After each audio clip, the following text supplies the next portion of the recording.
So next is presumptions. എന്താണ് presumptions എന്ന് പറഞ്ഞാൽ സിംപ്ലി നിങ്ങൾക്ക് മനസ്സിലാവാൻ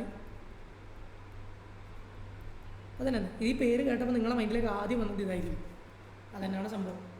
presumptions is same as assumptions. നമ്മൾ UK ലോൻ്റെ കേസിലേക്ക് വരുമ്പോൾ അതിനെ പേരൊന്ന് മാറ്റി വിളിച്ചു presumptions. That's it. So there are some assumptions which will generally apply unless the legislation specifically states. അതായത് ലെജിസ്ലേഷൻ, പാർലമെൻറ്റ് ഉണ്ടാക്കിയ നിയമങ്ങൾ. സോ ലെജിസ്ലേഷൻ പ്രത്യേകമായി എടുത്ത് പറഞ്ഞിട്ടില്ലെങ്കിൽ നമ്മൾ അസ്യൂം ചെയ്യുന്ന ചില കാര്യങ്ങളുണ്ട്. നമ്മൾ ജനറലി അപ്ലൈ ചെയ്യുന്ന, നമ്മൾ ജനറലി അസ്യൂം ചെയ്യുന്ന ചില കാര്യങ്ങളുണ്ട്. പാർലമെൻറ്റ് പ്രത്യേകമായി എടുത്ത് പറഞ്ഞിട്ടില്ലെങ്കിൽ ജനറലി നമ്മൾ അപ്ലൈ ചെയ്യുന്ന, അസ്യൂം ചെയ്യുന്ന ചില കാര്യങ്ങളുണ്ട്. അതിനെയാണ് നമ്മൾ പ്രിസംഷൻസ് എന്ന് പറയുന്നത്. അസ്യൂം ദാറ്റ് എന്ന് നമ്മളോട് പറയൂലേ, സെയിം സാധനം. സോ പാർലമെൻറ്റ് പറഞ്ഞിട്ടില്ല, പ്രത്യേകമായിട്ടൊന്നും പറഞ്ഞിട്ടില്ല, അങ്ങനെയാണെന്നുണ്ടെങ്കിൽ we can assume that, we can presume, that's it. എന്തൊക്കെയാണ് നമുക്ക് ആ പ്രിസംഷൻസ്? ഇത്രയും പ്രിസംഷൻസ് ആണുള്ളത്. Okay. A statute cannot conflict with international law. An act should therefore be interpreted as giving effect to international obligations. ഒരു parliament ഉണ്ടാക്കുന്ന നിയമവും international law, ലോകത്ത് മൊത്തം നടക്കുന്ന നിയമങ്ങളും തമ്മിൽ കോൺഫ്ലിക്റ്റിംഗ് ആവാൻ പാടില്ല. അതായത് നമ്മളെ രാജ്യത്ത് മറ്റൊരാളുടെ സ്വത്ത് മോഷ്ടിച്ചവന് പൂമാലയിട്ട് നമ്മൾ ഒരു 10 ലക്ഷം അങ്ങോട്ട് വീണ്ടും കൊടുക്കും. അത് നമ്മളെ നാട്ടിലത്തെ നിയമമാണ്. നിങ്ങൾക്ക് തോന്നുന്നുണ്ട് ബാക്കി രാജ്യത്ത് ഇങ്ങനെ ആയിരിക്കുന്നു? സോ ദാറ്റ് ഈസ് കോൺഫ്ലിക്റ്റിംഗ് അല്ലേ? അപ്പോൾ സ്റ്റാറ്റ്യൂട്ട് ഇൻ്റർനാഷണൽ ലോ ആയിട്ട് കോൺഫ്ലിക്റ്റിംഗ് ആവാൻ പാടില്ല. That is assumed. ഇതൊന്നും പ്രത്യേകിച്ച് പറയേണ്ട ആവശ്യമില്ല, നമുക്ക് അറിയാം. That is a presumption. International law ആയിട്ട് കോൺഫ്ലിക്റ്റിംഗ് ആയിരിക്കില്ല.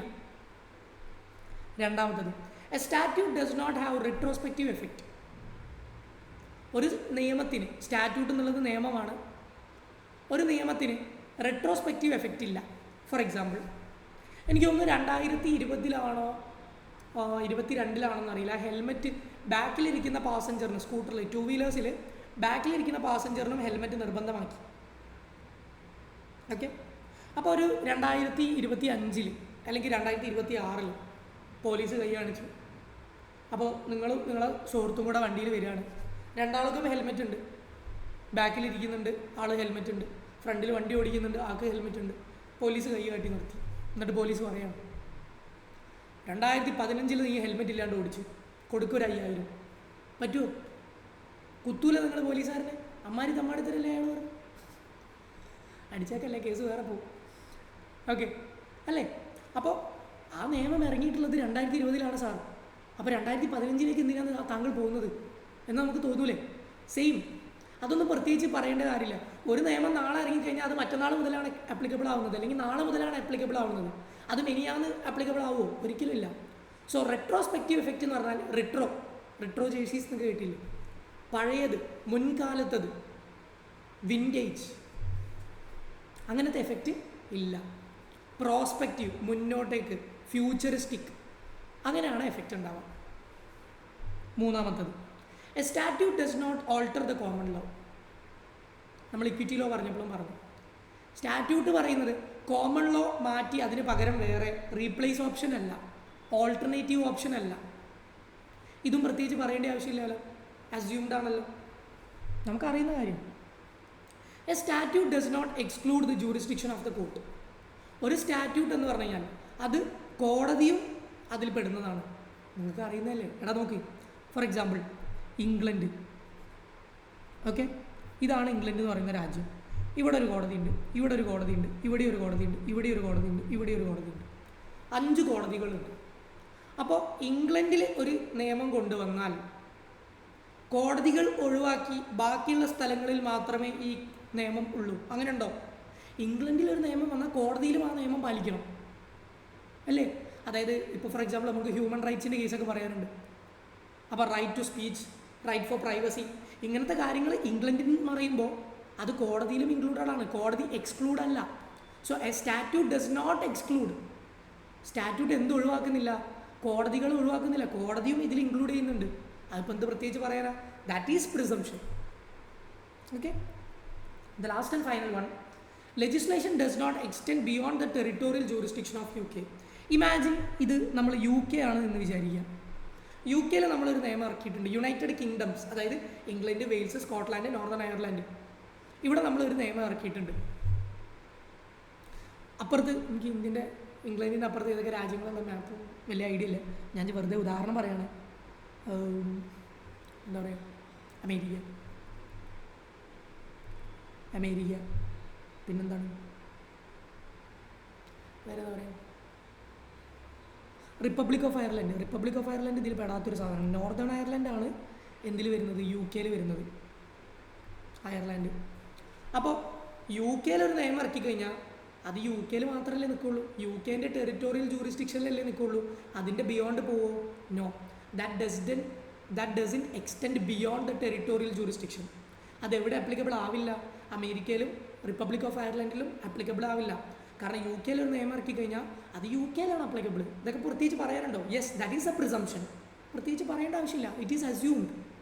ഓക്കെ, സോ അതാണ് പ്രിസംഷൻ എന്ന് പറയുന്നത്. ക്ലിയർ അല്ലേ?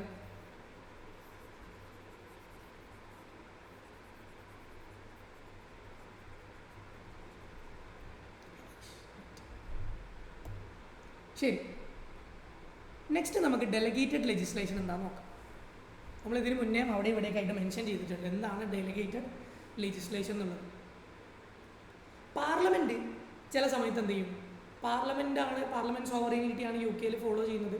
പാർലമെൻറ്റ് എടുക്കുന്ന തീരുമാനങ്ങൾക്കാണ് പ്രയോറിറ്റി. കോടതികൾക്ക് പാർലമെൻറ്റിനെ ചാലഞ്ച് ചെയ്യാൻ പറ്റില്ല. ഇതൊക്കെ നമുക്കറിയാം അല്ലേ? റൈറ്റ്, ഒരു മിനിറ്റ്.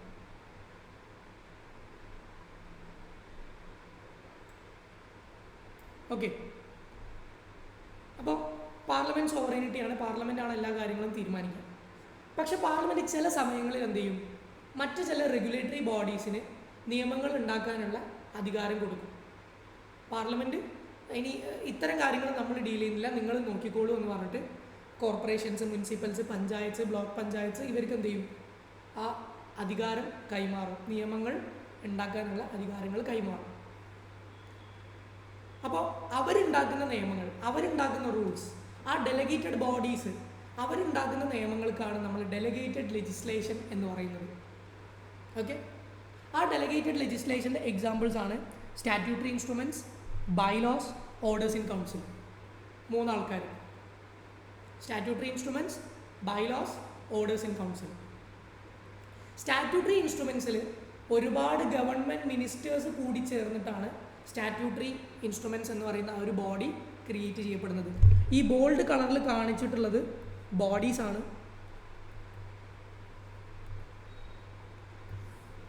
ബോൾഡ് അല്ലാണ്ട് കാണിച്ചിട്ടുള്ളത് അതിലെ കോമ്പോസിഷനാണ്, അത് അതിൽ ആരൊക്കെയാണുള്ളത്. ഓക്കെ, അപ്പോൾ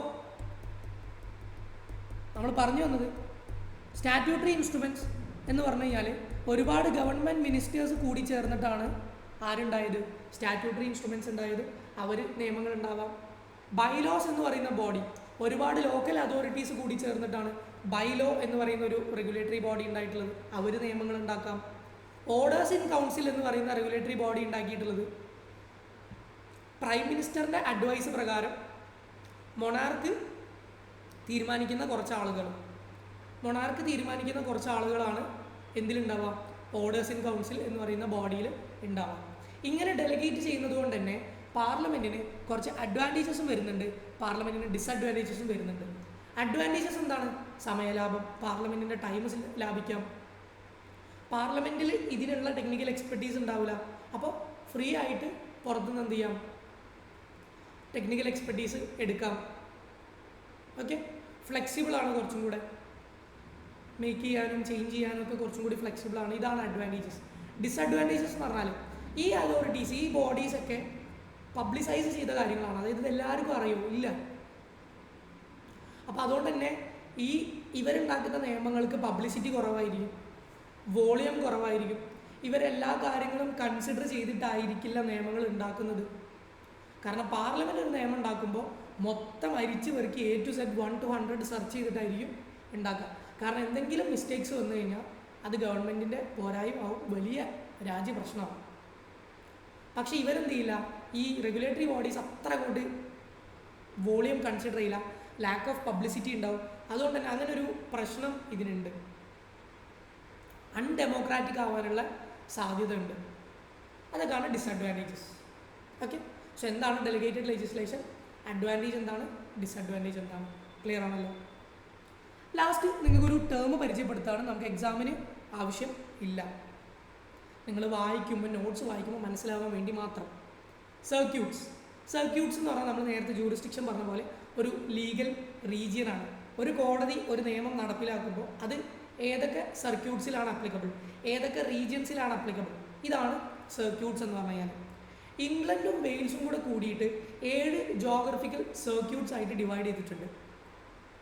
കാര്യകാരണങ്ങൾ നടത്തിപ്പിന് വേണ്ടിയിട്ട് 7 ജോഗ്രഫിക്കൽ റീജിയൻസ് ആയിട്ട് ഇംഗ്ലണ്ടിനെയും വെയിൽസിനെയും എന്ത് ചെയ്തിട്ടുണ്ട്, ഡിവൈഡ് ചെയ്തിട്ടുണ്ട് 7 സർക്യൂട്ട്സ് ആയിട്ട്. ഓരോ സർക്യൂട്ടിലും ഓരോ കോടതി ഉണ്ടാവും, ഓരോ കോടതിയിലും ഓരോ ജഡ്ജും ഉണ്ടാവും. ഏതൊക്കെയാണ് ആ 7 സർക്യൂട്ട്സ് എന്നാണ് പറഞ്ഞിട്ടുള്ളത്? North western, north eastern, south eastern, London, south western, Wales. Okay, so circuits എന്ന് പറഞ്ഞാൽ അഡ്മിനിസ്ട്രേറ്റീവ് കോർട്ട് റീജിയൻസ് ആണ്, നടത്തിപ്പിന് വേണ്ടിയിട്ടുള്ള ആ ഒരു ഏരിയ ആണ്. സെപ്പറേറ്റ് ലീഗൽ സിസ്റ്റംസ് ഒന്നുമല്ല, സെയിം ലീഗൽ സിസ്റ്റമാണ്. പക്ഷെ ആ ഒരു ഈ കോടതിയിലെ കാര്യങ്ങൾ ആപ്ലിക്കബിൾ ആവുന്നത് ഇന്ന കാര്യങ്ങളിലാണ്, ജില്ലാ കോടതി. ഓക്കെ, സോ അതാണ് സർക്യൂട്ട്സ്. ഇനി നമുക്ക് നെക്സ്റ്റ് നോക്കാനുള്ളത് ഹ്യൂമൻ റൈറ്റ്സിൻ്റെ ഒരു ഏരിയ ആണ്. അതെന്താണെന്നുള്ളത് നമുക്ക് അടുത്ത വീഡിയോയിൽ കാണാം. ശരി.